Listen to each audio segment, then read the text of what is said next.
So now let's welcome again to my next video on the diversity part 7. This will be the last video. Okay, so let's start. तो इसमें हम लोग पढ़ते हैं asexual और sexual reproduction आखिर होता कैसे है फंजाई में। काफी कंफ्यूजन होता है, तो देखिए पहले एसेक्सुअल कैसे होता है, ठीक है ना। तो पहले एसेक्सुअल पढ़ने जा रहे हैं हम लोग। तो फर्स्ट एसेक्सुअल, ठीक है। एसेक्सुअल कैसे होता है, देखिए एसेक्सुअल में स्पोर्स प्रोड्यूस होते हैं। स्पोर्स प्रोड्यूस करने का मतलब क्या है, देखिए एसेक्सुअल जब होता है ना तो फंजाई एन होता है, हैप्लॉइड। तो एसेक्सुअल मतलब कोई दूसरा आगे गैमेट उसको फ्यूज नहीं किया, तो ये अपने ऊपर स्पोर्स बनाएगा और ये स्पोर्स फिर फैल जाएंगे और फिर वो नए नए फंजाई को रिप्रोड्यूस करेंगे। तो इस ढंग से एसेक्सुअल रिप्रोडक्शन होता है। लेकिन आखिर वो स्पोर बनते कैसे हैं और स्पोर कहाँ बनते हैं, कब बनते हैं, इनके बारे में जानना बहुत जरूरी है, ठीक है। तो स्पोर दो ढंग से बनते हैं, एक तो एंडोजीनसली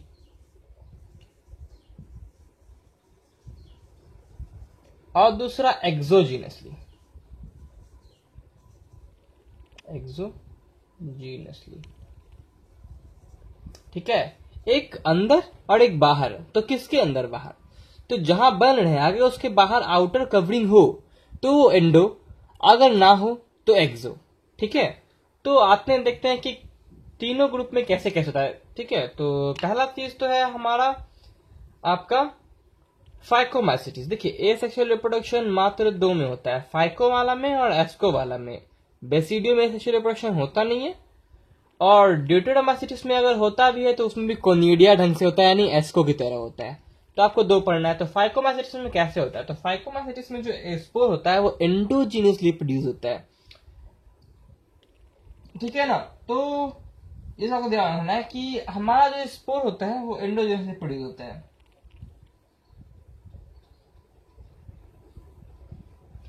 अब देखिए क्यों होता है ऐसा, कैसे होता है।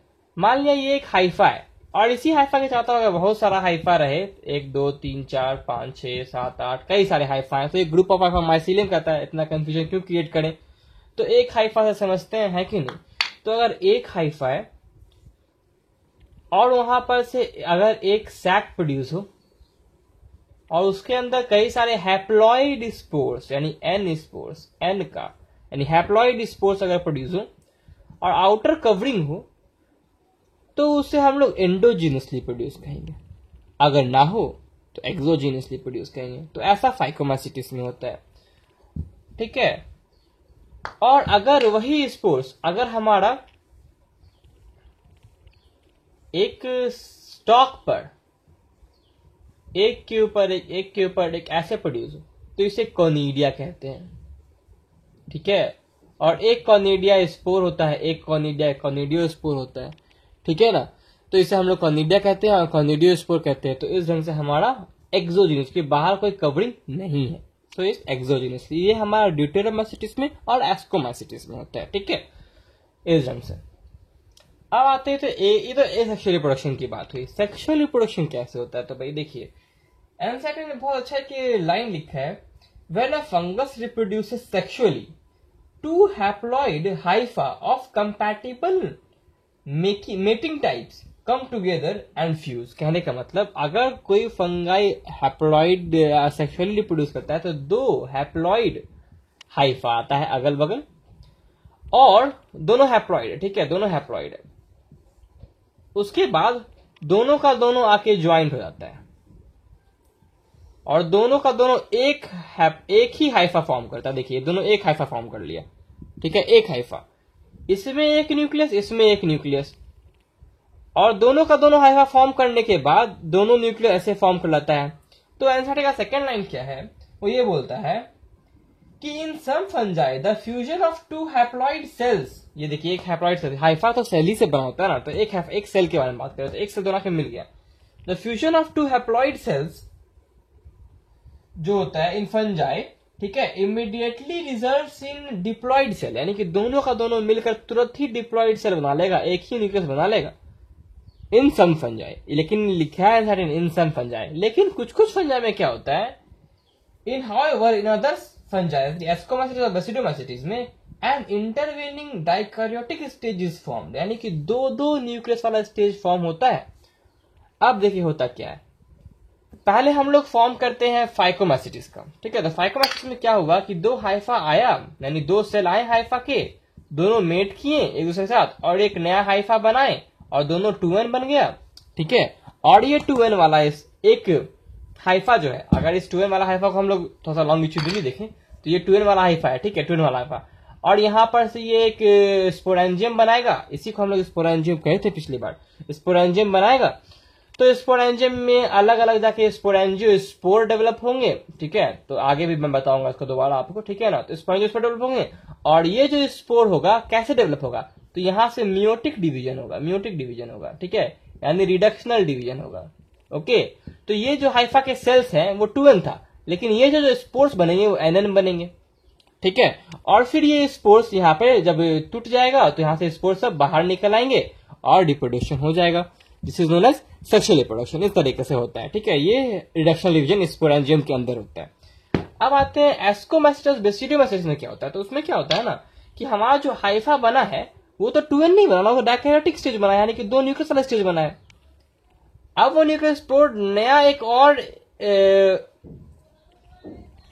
ग्रुप बनाएगा, एक और फ्रूटिंग बॉडी, इसको फ्रूटिंग बॉडी कहेंगे हम लोग, ठीक है। ये फ्रूटिंग बॉडी, ओके।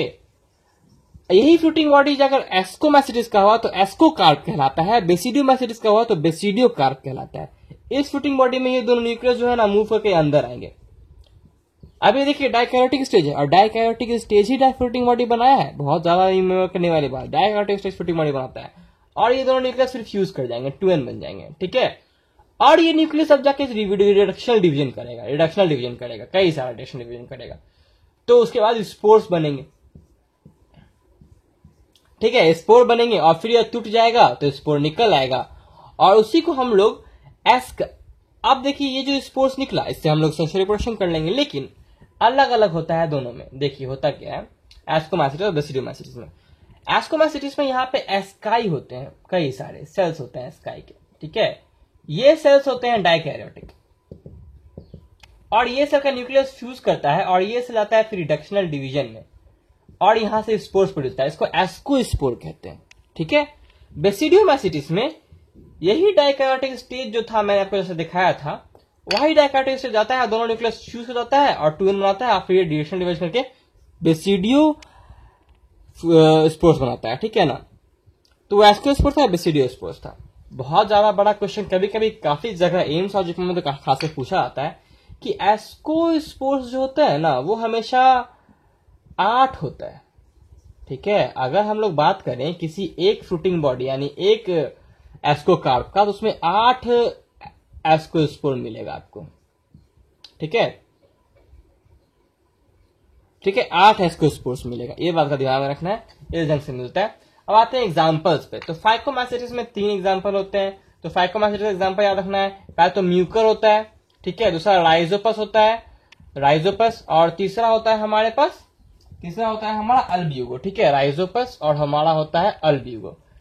तो अल्ब्यूगो के बारे में एक बात बहुत दिमाग में रखनी है कि ये व्हाइट रस्ट कॉज करता है, ठीक है, व्हाइट रस्ट, ठीक है।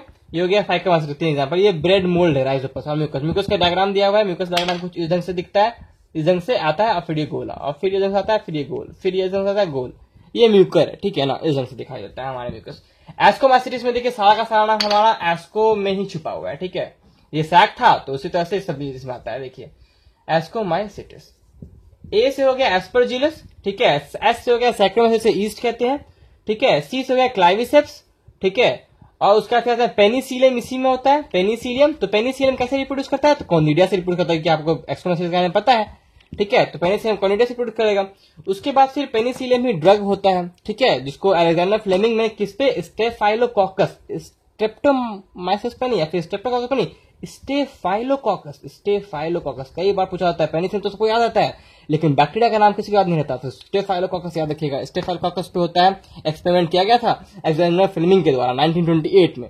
तो पेनिसिलियम ये हो गया, एस्कोमाइसिटिस हो गया, ठीक है। उसके बाद से इसमें 2 ग्रुप है एस्कोमाइसिटिस में जिसको खाया जाता है, जिसका मॉलस और ट्रफल्स कहते हैं। बेसिडियोमाइसिटिस में 3 एग्जांपल्स है। तो बेसिडियोमाइसिटिस में एग्जांपल याद रखिएगा। तो बेसिडियोमाइसिटिस का एग्जांपल क्या है, वो है अस्ट्रेलागो, पक्सिनिया और अगैरिकस। अगैरिकस मशरूम है, ठीक है। और हमारा ज़ाइगोमैथिसिस एग्जाम्पल है अल्टरनेरिया, कॉलेडोट्रैकम और trichoderma. Thank you, do subscribe my channel.